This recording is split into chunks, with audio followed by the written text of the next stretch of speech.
Okay. I'm going to take a deep breath here. I literally just almost got done recording the last video and it spaced on me.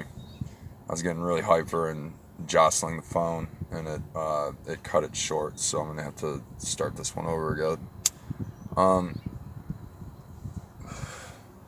Good morning, people in the Kratom community. Let's see if I can do this one without... It's just so hard to hold this tablet and record. Let's see if I can do this one without totally cutting it off again. So, today is July 13th. I took my Kratom dose about 45 minutes ago. God, I have to remember all this stuff again. Kind of wandering the highlands of California right now. Kind of just don't even know what the hell I'm doing with my life. And just kind of driving around and trying to get out of this state, to be honest, but that's another story.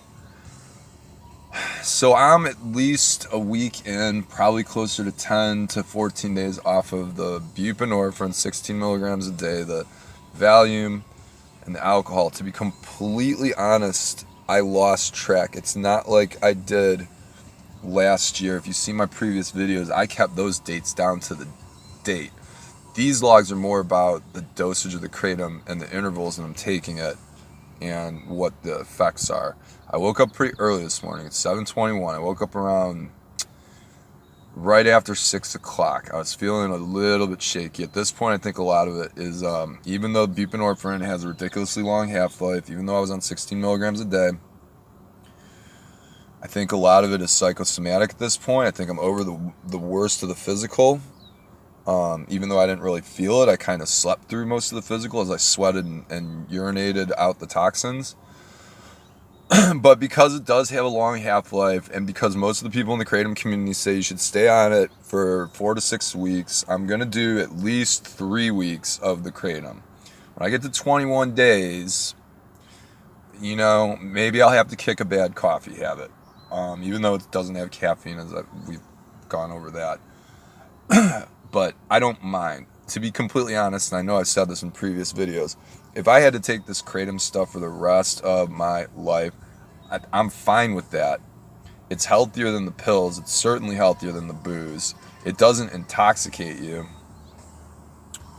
As opposed to what I went through last year, now that I have the dates down to the nanosecond. I quit diazepam and only diazepam. I was prescribed 10 milligrams a day. I quit on February 1st. I reinstated at the end of July. The reason for reinstatement, and I was still drinking, my drinking went up exponentially, and I was still on the 16 milligrams a day of the bupe. The reason why I reinstated is because I literally almost lost my flipping mind. I can vividly remember being parked outside of the emergency room, coming off the diazepam, being so paranoid to be around people.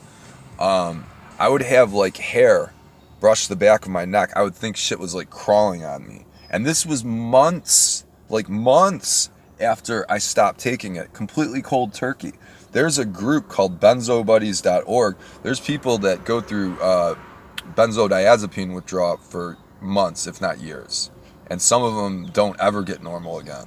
So the fact that I quit 2 polydrugs and alcohol, cold turkey, and I'm able to sit here and even in a dirty shirt, unshaven, unkept, wandering the hillsides of California, probably going to get a motel tonight so I can like properly clean myself up. The mere fact that I can go into stores and interact with people, you don't understand. Well, you do if you ever come off a benzo, like Klonopin, Xanax, Ativan, Valium. If you've ever come off something really quickly, you probably do understand. The paranoia is so bad. It took me, I want to say it took me a week when I cold turkeyed it. It took me a week just to go into a gas station and buy water. That's not even a joke. And I got so freaked out at the waiting in line, I literally ran and put the shit back and ran out the door. So I didn't even buy the water. It took me, I'll rephrase, it took me a week to go into the gas station to get the water. I didn't even get the water. That's how bad it was. So the fact that I'm coming off all this stuff simultaneously, and I'm actually able to make these videos with some focus and not sound like a complete tweak, is amazing to me. It's absolutely amazing. The fact that I was on the buprenorphine for 10 years, the fact that every time I tried to talk to my doctors, plural, because my first doctor from Ohio, she got her medical license taken away for overprescribing. That was right about the time I moved to California. My quack doctor up in Berkeley, like, he only just recently, like in the past couple months, was telling me, oh, maybe we should maybe think about starting to like lower the dose. Like, what? And I've heard many accounts from other people that they beg their doctors. They're like, what, 16 milligrams? It seems a little high. Maybe we get it down to 10 or 12. And they say, no, you're an addict. You need to be on the shits, helping you get your life back together. It's horrible. I've said it in previous videos, and I hope I'm not repeating myself. I'm trying to repeat what I lost in the last video. If I have to be on Kratom for the rest of my life, which I don't intend to, so be it. It's natural. It's not some pharmaceutical chemical. It doesn't make me feel like I'm on coffee. It just makes me feel very focused, minus the caffeine feeling. I don't have any pause. I don't have any post-acute withdrawal syndrome, which is mind-blowing. I didn't have to go into an ER after coming off a pint a day minimum habit from alcohol, which is equally mind-blowing. I was so skeptical of this Kratom when I started that I had planned it in my head what I was going to do, not if, but when it didn't work. Like how I was going to go through the whole, justification process of basically saying, okay, well, I'll only take X amount of bupe since I'm on the Kratom. I'll only drink X amount of drinks since I'm on the Kratom. Like I was already justifying it before I even took the first dose. And when I took it, I had absolutely no desire. Like I said multiple times, even this is an oral fixation. It's not, I don't feel a chemical need for nicotine. It's just more of an oral fixation to get through some of these videos and some of these days. Back to the whole Kratom thing. I tried the Bali Red. It was okay. It worked. But my understanding is the Mang Da is the best strain for addictions. A couple people have told me that now. I don't know what it is. Just like there's different strains of coffee, there's different strains of Kratom. I guess this is like the super hardcore black coffee type of Kratom. Having said that, my dosage is not escalated. I'm not taking more to get the same relief. I'm not. As a matter of fact, the intervals in the dosing has actually gone from like the first couple days, it was like every 4 hours. And then it was like, yeah, every 6 hours. And it was like, okay, I can go 8 or like twice a day. Like that's kind of where it's getting right now. Like I'm not going to lie. Like in the middle of the day, I might, cup a little bit and whatever. But it's not like I need it. It's just, I think it's that addict mentality. I'm pretty sure it is actually. Because you don't get high off this stuff. Like that's the craziest part. Like you would see these videos. And like I said in a previous video, when I was watching other people make these videos, I thought they were fanatical about their drugs. I'm thinking in my head, okay, this stuff probably is like legal heroin like the government is trying to say, even though it's not. It doesn't contain opiates, because of the way the people were, acting on the videos. They're like, oh my God, this stuff saved my life. I can go to work and do this, I can do that. I'm eating better, I'm drinking better. Well, I'm testimony to that. I walk into the stores now, I pass right up by the soda aisles. I can't even look at it. And besides, it stuff's nasty for you. I don't want to get religious on a Kratom video, but no. It's like all that stuff, all the fructose and the glucose, and it's not good for your body at all. It's actually chemical poison. But it doesn't mean I didn't like to drink it. But the Kratom, it takes away your desire for nasty foods. It makes you pound water like it's a damn job. And the only non-water I've had since I've been on the Kratom has been natural juices. The only foods I've had have been healthy stuff. Like yesterday, my entire day consisted of like pretty much orange juice, hard-boiled eggs, and fruit. Like I'm not even joking. I don't know. I was never a health nut, not like that. I used to love fried chicken. The thought of it right now, if someone were to offer me two choices, they would say, Doug, we will buy you breakfast, whoever the we is. We will buy you breakfast.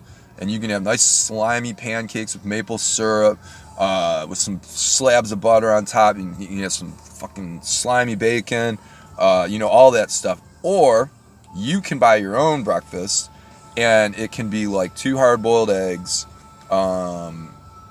healthily cooked potatoes, and I don't know, like, and like a bowl of fruit and like some juice and some water. I'll take me buying it over you buying my meal. Like, I'm telling you.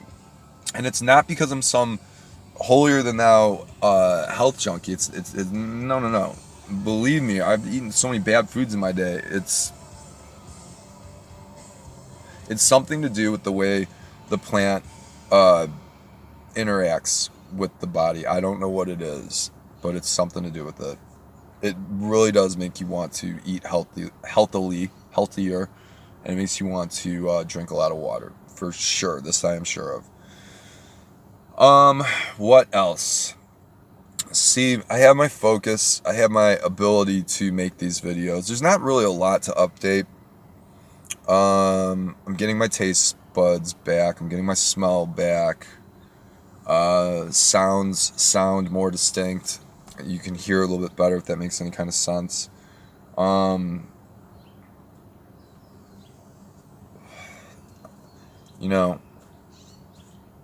Again, there's just not a whole lot to update. The only reason I keep on doing these videos is because I made a promise to, and I said to a couple people, I said, well, yeah, I'll keep you updated on my progress.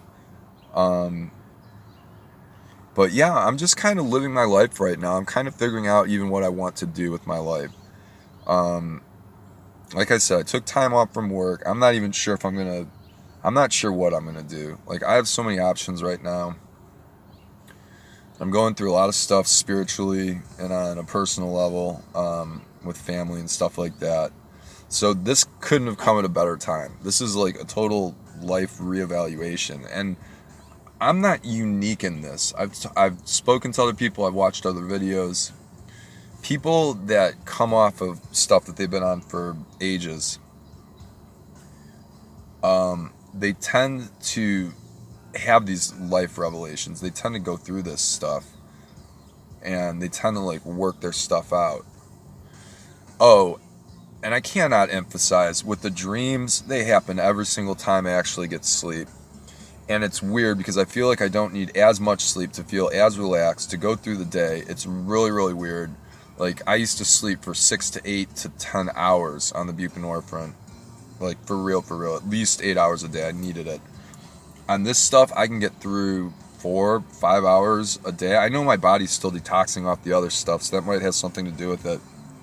I'm sure I'll eventually get some good sleep, but I don't feel I need it right now. It's really strange. And the dreams are so vivid. They're so real. I know I made tons of videos on this, but they're just so absolutely, like, you are in them. It's a picture show in your head. And for me anyways, it takes me a minute to throw reality back together. Whenever I fall asleep, I always have these crazy dreams. Some are good, some are bad, some are nightmares, some are actual dreams. But they are all beyond vivid. They're all beyond realistic. Okay, anyways, this video is running a little long. That's my update. Again, not a lot to say, but I'm gonna try to keep doing at least one video a day. So I guess this is like my 9th or 10th video, something like that. I'll come up with some cute little title. Alright, you guys, God bless, have a wonderful day. And as always, anyone leaves any comments, I'll answer them. I mean, I don't consider myself an expert on any of this stuff, but I know what I'm feeling. And other than feeling like a little disheveled from a lack of shower, other than a little bit of night sweats, other than a little bit of crazy dreams, like, the first couple days were definitely the worst. Day 3 was the worst. But it wasn't like muscle cramp. It wasn't nothing compared to what I thought it was going to be. The worst part of day 3 was the sweats, the night sweats. Like, and I slept through most of it. I would wake up and I'd be like, oh my God, I'm sticking to the seat of my car. Nasty. But I wasn't feeling it. It was like it was going out when I was asleep. Anyways, enjoy your day. If anyone comments, I'll answer. I don't really have much else to do right now, just kind of roaming the world. All right, you guys, take care.